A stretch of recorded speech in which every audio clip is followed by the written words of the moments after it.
Since we have the opening range gap here defined and we have all the gradient levels here, um, obviously moving half gap, which would be much more significant of a move, I don't require that. What's the highest probability direction that it's likely to trade to?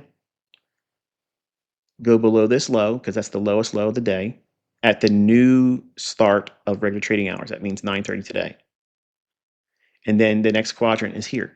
So 21,672 even, to me, is high probability. That means it's likely to draw to this low and as much as that level here. And it could trade down to half, but I'm not going to require that. So what's low hanging fruit objective? Eventually trading down here. What's high probability draw? The upper quadrant using the opening range gap. And I'll talk more about it in its own individual video, but for here, it's accomplished the method. So now what we're going to do is we're going to go up to a 60-minute chart. And I want you to look at how we have the data that's shown here. This is the opening range gap on the 60-minute chart. Again, regular trading hours. If you look at over here, we have this drop from high down to that low. This is a lot of gaps in here. So I'm going to remove all that mess and noise and go into electronic trading hours. And we're going to clean up that range. So now I can go and look at this same thing here. So we have this high and this low. So this was the old range, okay, or old dealing range. If I note this like this,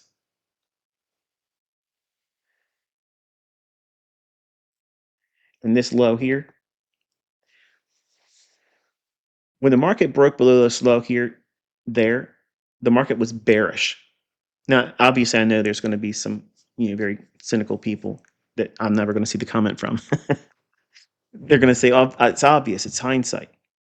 But you have to do this stuff in back testing, studying it, get the information, see it, get used to seeing the pattern, get used to seeing the order flow, and then how the market runs for liquidity.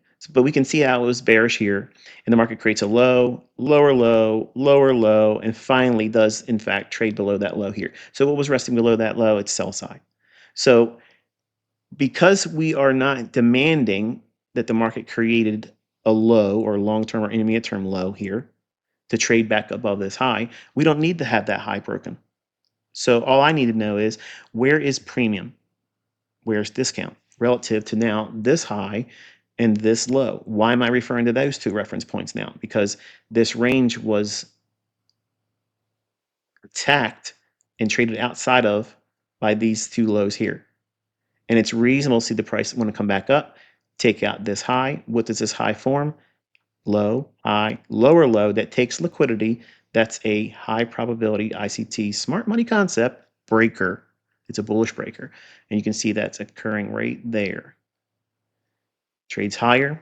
And all of these buy side liquidity pools here, here, here. And then this one here has the added benefit of what to the left of it, an inefficiency in the form of a sell side imbalance, buy side inefficiency. So we can take this little area here and zoom in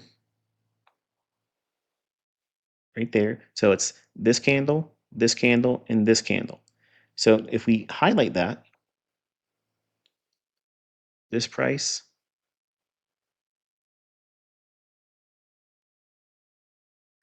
and we'll make it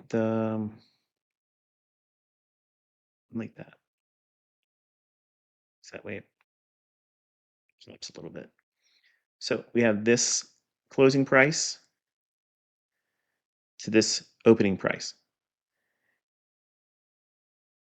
This closing price is slightly higher than that one. That's why I'm using it, because this is a small little tiny volume imbalance. If you look at the closing price, which I don't show here, let me add that now. I apologize.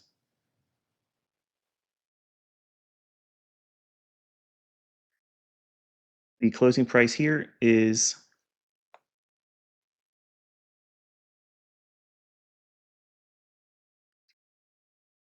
21,695.75, and the opening price here is 21,694.75. So there's a difference of one handle. but that's enough to create a volume imbalance. So that's why we're using this opening price and not the wick. Okay, so otherwise, if this closing price was overlapping where this price opened or candlestick opened, there wouldn't be a volume imbalance. So because there is a volume imbalance, we have to use this candlestick's